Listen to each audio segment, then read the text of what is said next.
রহিম Serampore union ৯ নং word Radhanath সীমান্তে ৮৫৫ নম্বর পিলারে একজনকে পুশিং করে দিছে আনুমানিক একটা সময়। আমরা দেখতে পাই যে বিএসএফ ছেলেটিকে ধাক্কায় ধাক্কায় বার করে দিচ্ছে। এমন সময় আমরা এলাকাবাসী দেখতে পাই। দেখার পর বিষয়টি আমরা বিজিবিকে অবগত করি। বিজিবি সদস্যরা সাথে সাথে আসার পর তারা এখানে পজিশন নেয়। এলাকাবাসী সবাই সাথে থাকার কারণে ছেলেটি এখন ভারতে প্রবেশগত আছে। সে ভারতে অবস্থান করতেছে। বাংলাদেশে আমরা সবাই মিলে আজকে দিনে আমরা ঐক্যবদ্ধ করে একজনকে পুশিং করছে। পুশিং করে দেখে আমরা সবাই এলাকাবাসী সবাই এখানে এসে উপস্থিত হয়েছি। পর দেখি ওরা ধাক্কা ধাক্কা লোকটা ভিতরে বাংলাদেশের ভিতরে ঢুকে দিতেছে।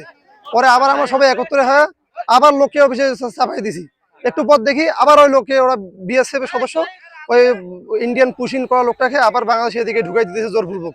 পরে এলাকাবাসী যখন জড়ো হয় তখন বিএসএফ এর পুশিং করা ব্যক্তিরই বর্তমানে ইন্ডিয়াতে অবস্থান করতেছে। সবাই বলা বলি করতেছে, আমাদের সন্দেহ যে ওটা ইন্ডিয়ান লোকই ওটা।